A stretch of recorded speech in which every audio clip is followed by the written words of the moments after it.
Hello. So, unless you've been living under a rock, you've probably heard that the U.S. Uh, carried out a raid on Venezuela last night and captured and arrested the President Maduro and his wife. The vice president of Venezuela has come out condemning it. World leaders have all condemned it. Um, we'll go. I'm just going to add to the stage here. Here's BBC News. Um, so, near as we can guess, Special Operations Forces conducted bombing raids, and then they arrested Maduro. He is being brought back to the U.S. to face trial. This is very reminiscent and very similar to Manuel Noriega. I mean, there was a raid at a time when, the U.S. invaded Panama and arrested Manuel Noriega, brought him back to Florida for trial, and he went to jail. Very reminiscent. This has been telegraphed. All right, the U.S. foreign policy and determination is that the Venezuelan leadership, and this is true with Biden as well, was illegitimate and they were narco terrorists, et cetera, et cetera. All the hand waving stuff we normally do. I think the biggest thing right now is that this raid was conducted without congressional approval. Other than that, regime change in Venezuela has been a stated U.S. foreign policy outcome that we've wanted. I think so. Let's back up a little bit. This is really kind of, I don't agree with it. I think this is awful. But I think we need to manage expectations here and also not go completely off the rails as far as what this means. Was it unconstitutional? Yes, possibly. The current justification they're giving with some congressional leaders, Mike Lee has already come out and stated that the U.S. and the Trump administration carried out this raid, arrest, kidnapping based on Second Amendment principles to prevent, to protect and defend the United States. Okay, that's obviously a fig leaf. That's fine. The other stated reason is for fentanyl, where, as has been reported elsewhere, Venezuela does not do fentanyl. They do cocaine. And most of their cocaine goes to Europe, not the U.S. So that is also, I mean, this is all things that have been discussed due to the boat strikes and, frankly, the bombing and murder of those those boats. I'm going to go a little bit off type here and just say, I think most people are very upset over this, even though it is U.S. foreign policy that there be regime change in Venezuela, and it has been since Obama. I think where almost everyone is getting very concerned is the idea that this is going to draw the U.S. into a war. And frankly, we'll have to see what happens in the coming days, but I don't see it. I mean, if this is following like Manuel Noriega, then what is occurring is simply they just went in and they just got Maduro and his wife, and that's it. We're no longer doing this idea that has been in U.S. foreign policy since Vietnam, of if you break it, you buy it. That has been a staple of U.S. foreign policy vis-a-vis regime change since essentially Korea and Vietnam, is this idea that If you do this, then you have to stay and fix it, or what happens is on you. But, and I'm just going to throw out a what if this is the end of it?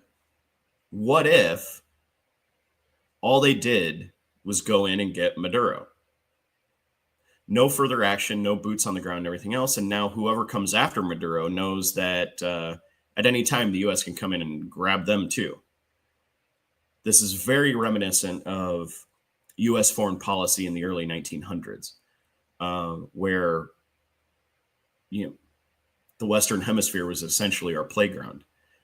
You'd have to look up in history the plantation wars, the Dole wars. Yeah, Dole, as in we went to war over bananas.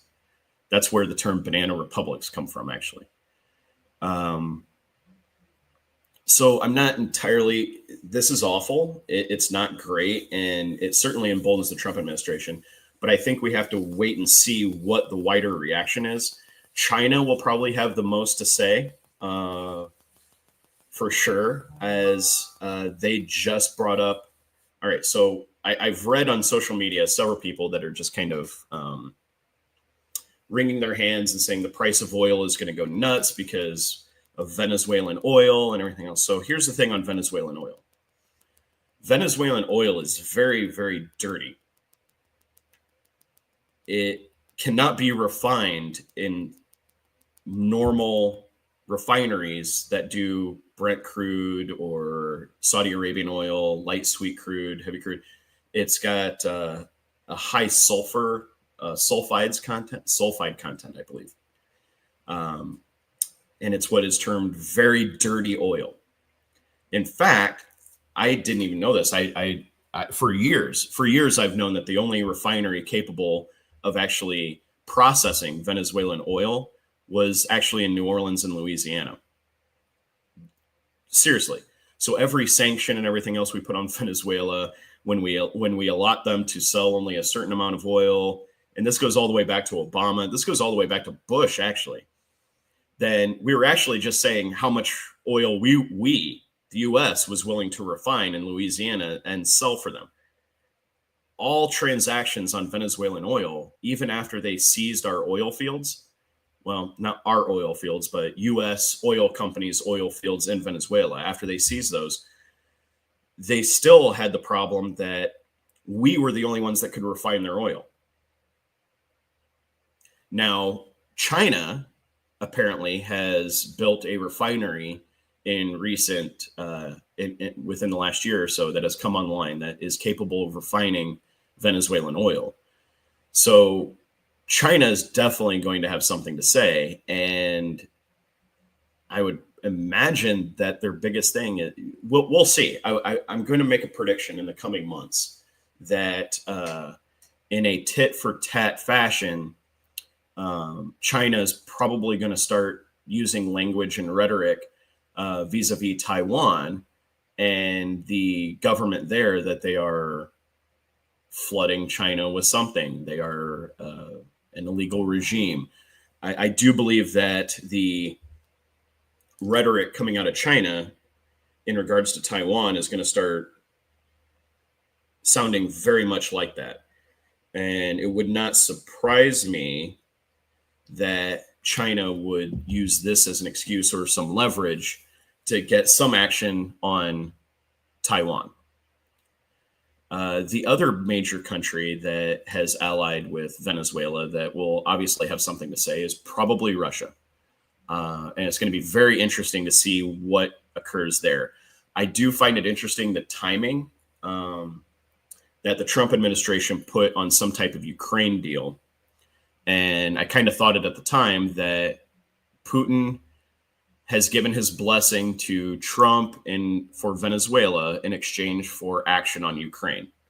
And the Trump administration certainly went to bat for Russia. I mean, to the point of taking a Russian peace plan verbatim and proposing it as the US's own. That just occurred last month. So all that was very odd. It's obvious. We'll see what Russia has to say here coming up in regards to this. China, I think the rhetoric on China is absolutely going to focus on Taiwan, because China right now will probably be the most impacted.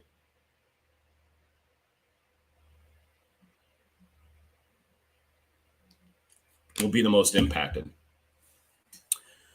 This is going to evolve during the day. Trump is going to speak live from Mar-a-Lago at 11, and I will probably cover that. I just really didn't want to edit a video, so I went live. I know I'm getting text messages like, why are you doing this? But so the what if is, what if this is it? This is all we do. With the understanding to the current ruler of Venezuela that we could do this type of thing anytime we want to. That gets us the oil, that gets us the lithium, that gets us all the things.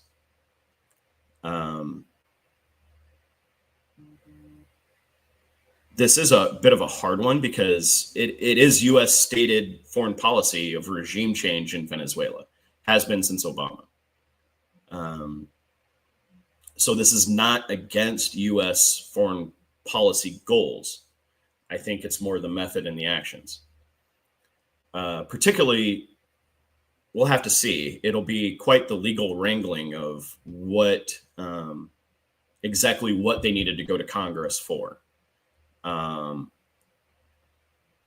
Because right now they're framing it as a law enforcement action with the military in support of law enforcement to arrest Maduro for crimes against the U.S. people.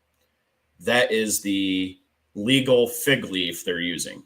Now, make no mistake, this was a lawless rogue action carried out by the Trump administration to effect regime change in Venezuela,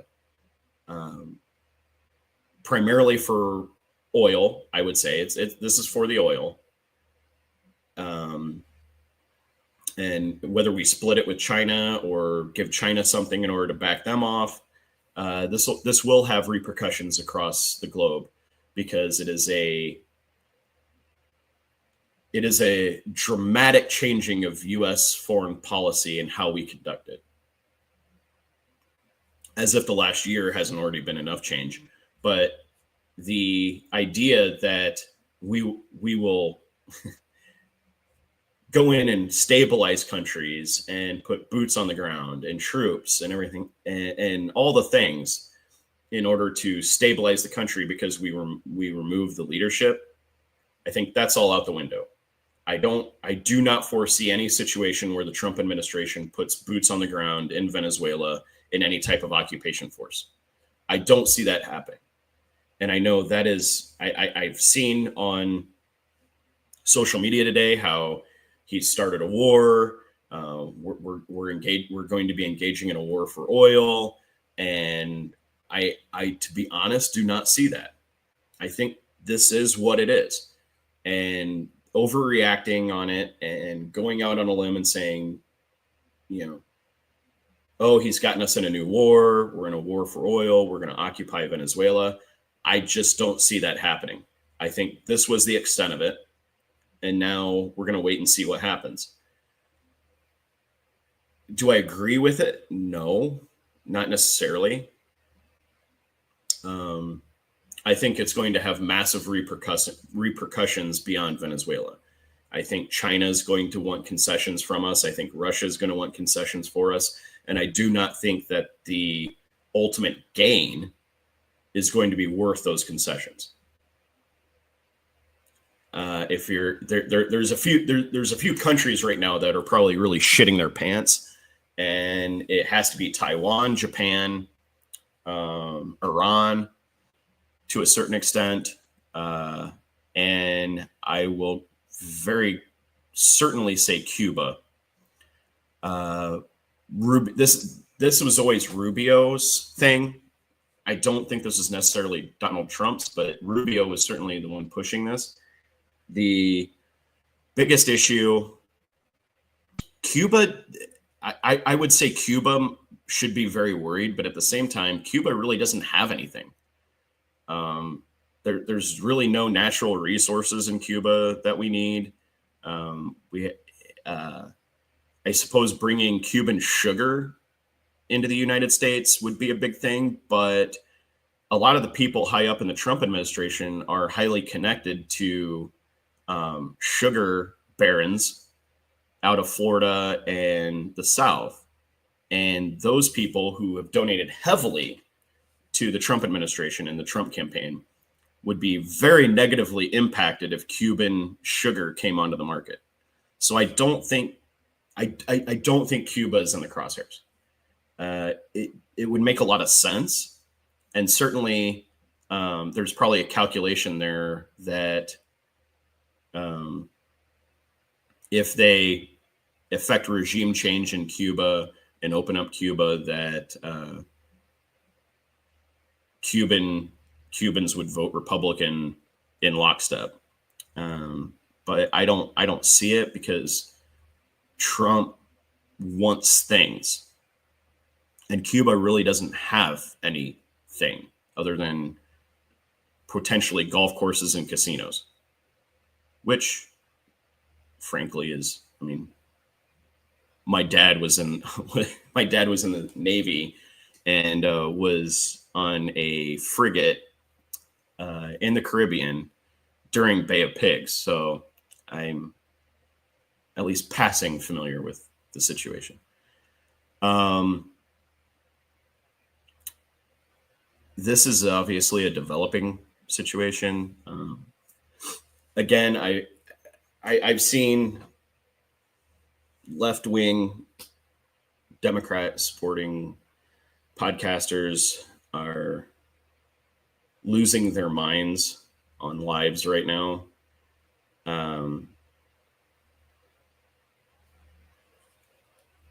going to turn on the audio here. But they'll be heading into New York. The helicopters took them out, and they went by helicopter in a nice flight. I'm sure they loved it. But they've killed a lot of people. Remember that. They killed a lot of people. And a lot of Americans. Even people in their own country. They killed a lot of people to maintain power. He's a very vicious person. So they're the first interview done. Okay. I had heard a clip of him earlier where, to a certain extent, I'm wondering if he even knows what happened, because he was using the exact same language as he used for the Iran strike. And honest to God, he talked about it like it was a TV show. Oh, it was on the video. The video was great. The video was fantastic. And that's nuts. It's just nuts that a president would describe, I mean, people lost their lives this morning. They did. I mean, we bombed military bases. We bombed other areas around Caracas and in Venezuela. And without a doubt, people lost their lives.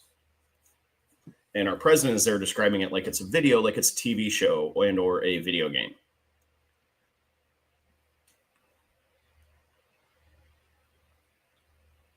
Let's go. Our patriotic ground, our electrical facilities, our revolution, and even those who aren't related to the revolution. It is an attack on Venezuela. From this beautiful people, I ask to stay calm. Trust in our leadership, trust in our military, our political leaders during the situation we are facing. Calm. No one should fall into despair. No one should make things easier for our invading enemy.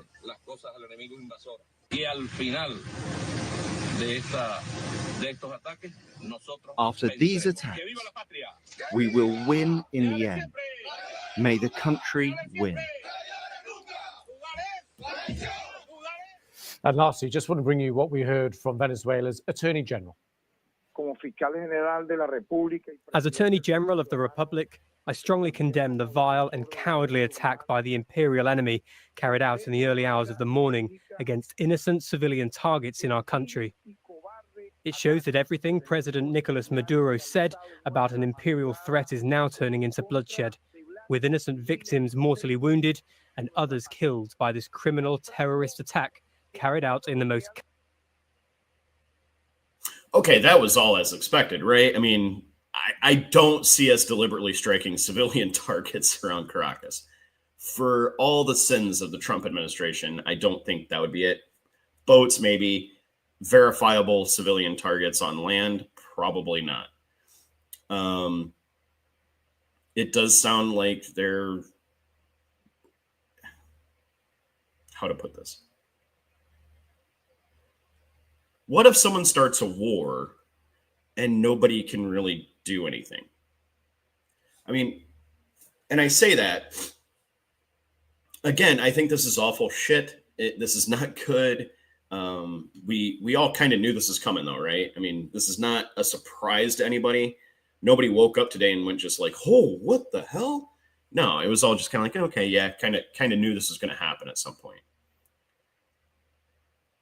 But the vice president of Venezuela rallying ground troops. Okay, first of all, how would Venezuelan ground troops get to the U.S.? Let's just start there. Think about it. I know geography is not any, I mean, it's, but realistically, if the entire military of Venezuela loaded up on tanks and Humvees and everything else and started, is Mexico going to allow them to just walk through to attack Texas? I highly doubt it. Are they going to board boats, which we kind of just blew up their port? What? I appreciate the posturing, but realistically, there's nothing Venezuela can do. That has always been the case. That's why Maduro, not just saying, here, pay me this amount and I will leave, at the very beginning was mind-blowing to me. Because it very, like, maybe you do some, like, you say some rhetorical things like, we will bury you, imperialist dogs, et cetera, and then you, but that's just to increase the amount that you get paid out. Because realistically, from the start of this, there was absolutely nothing, and I do mean nothing, that Venezuela could do against the U.S. military. Now, they tried to bring China into it. China made some statements like, we stand with Maduro, we stand with Venezuela. But China's foreign policy is Chinese foreign policy. It is reminiscent of 1900s U.S. foreign policy, which is just, China doesn't give a shit what somebody does in their own country, how they treat their people. China just wants whatever natural resources and raw materials that they can negotiate and have access to. Beyond that, China doesn't care if you're a dictatorship. China doesn't care if you have concentration camps. China does not give a flying fuck what anybody does, as long as they get the lithium and they get the coltan and they get all the raw materials that China needs. That's it. That is the same foreign policy as the U.S. had in the 1890s to 1930s. That is China's foreign policy. So I don't see China really giving a shit what happens in Venezuela as long as we cut them in on the oil. They did build that new refinery and everything for that specific type of oil. So China is the biggest worry we have in this whole situation. Now, if you're the Colombian president, you should probably be a little concerned. They already tried to get Bolsonaro out of prison in Brazil, and that plot failed. With frankly, with the Brazilian plot of trying to get Bolsonaro, jailbreak Bolsonaro and bring him to the U.S., that the only consequence there was we had to drop our tariffs. So this is going to be an interesting thing. I'm going to go grab something to eat and something to drink. And it's Donald Trump, so he says 11. I'm sure it'll probably be more like 11:45 to noon, maybe after his Big Mac lunch. his quarter pounder lunch. Might not get anything until 1. So I'm going to take off. Bye, everybody.